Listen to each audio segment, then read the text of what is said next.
Grace and peace, family. I hope everybody's feeling blessed on this Saturday.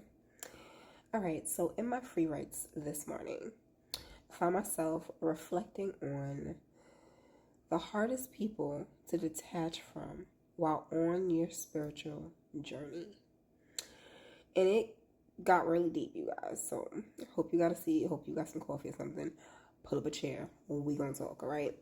So we're gonna get into the Wyyse perspective of this factor, because many of us think that it's going to be the family members we grew up with, the ones who could probably care less about you being on your spiritual journey and refuse to see you for who you becoming and only want to see you as who you were when you were easy to control.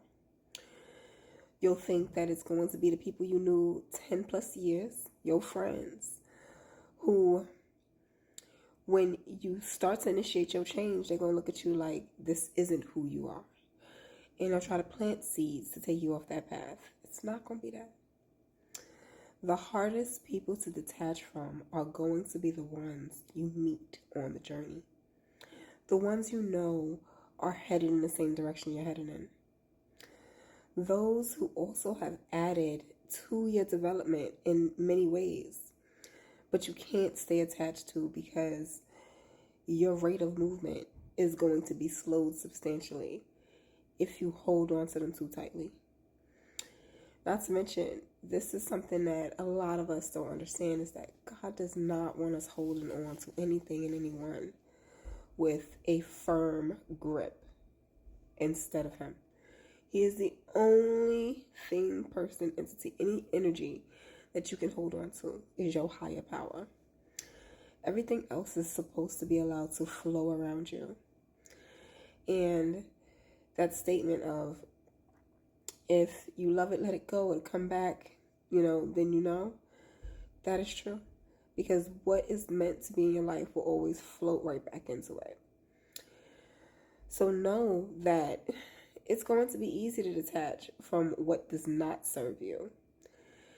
But it will be hard to discern what doesn't serve you in the now, but may serve you later. Now, the other issue that I have is that we slap these labels on it: detach, cut ties, leave behind, walk away from. All of those have negative connotations. And that's why when we think of moving in a different direction or away from an energy or not having it as a primary forefront, the first thing we think of is it has to be negative, it has to be bad. And that is not the case. There are a lot of times you're going to see on the spiritual journey that you're not misaligned with the person that you need to detach from. It's your paces are just different. I just got to download. So imagine you and this person are sharing seeds, right?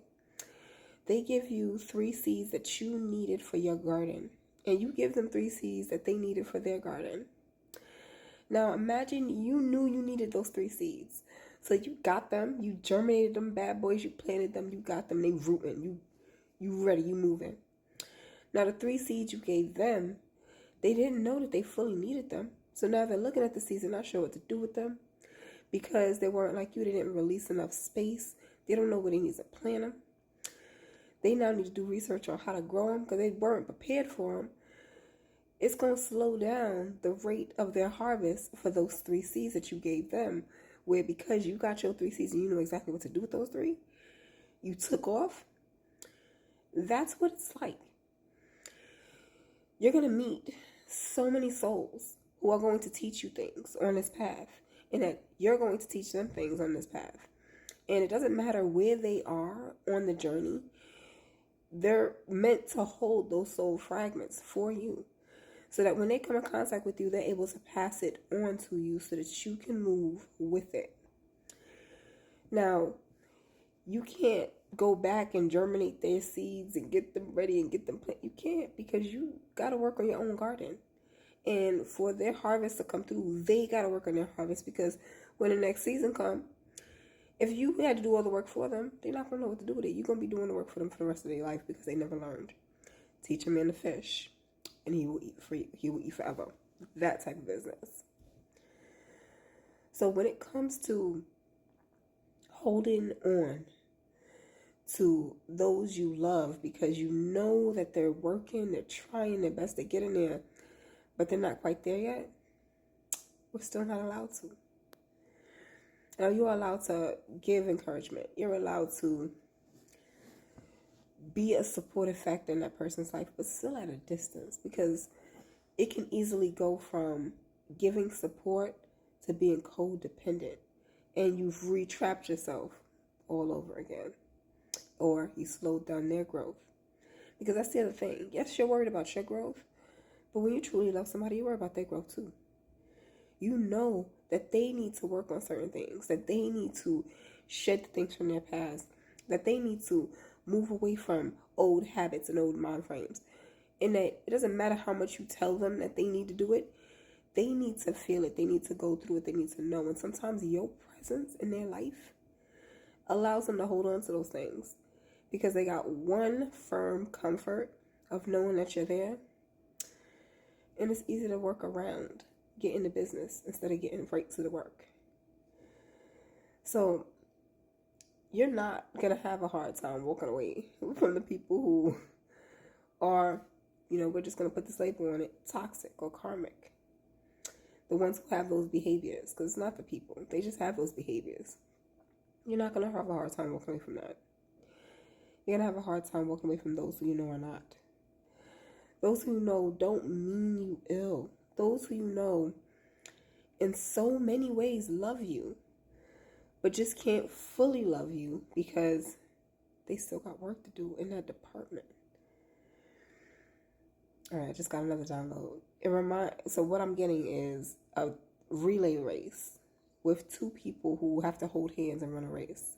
They're on a team. And they give the rules to this race. They're like, hey, listen, somebody on your team got to make it across that finish line for y'all to win. But you start this race holding hands. Y'all trained for it. You're doing it. You're running with each other. But you're substantially faster than this person. Now you're holding hands with this person, so it's not like you can outrun them. You got to you're bringing them with you, but you can't really move. But then in the middle of the race, you realize that they said one person has to cross the finish line.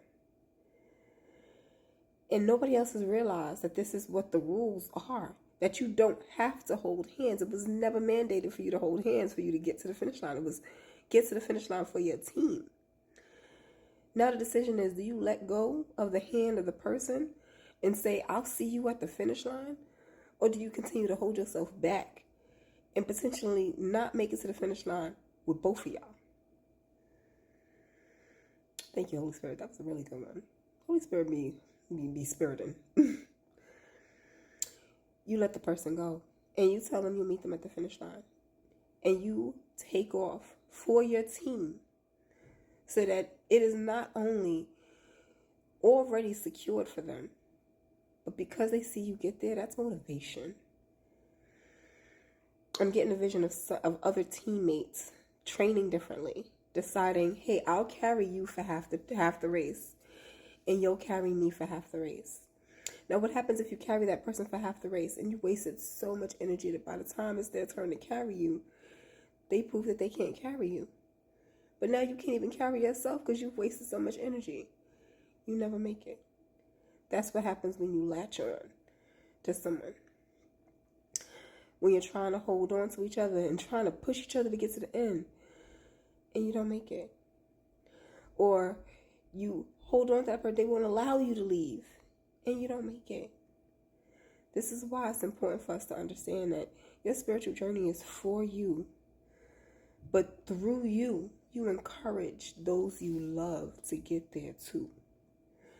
You make it so that the ones you love know that they can make it because they've seen you get there. This is where we need to understand that detachment isn't for leaving someone behind. It's not about leaving anyone because you never really leave them. Your energies are linked. You don't leave anyone. What you do is you pave the way for everyone. I know this is going to reach you when it needs to reach. It's just a bit of perspective for you. Love and light and peace.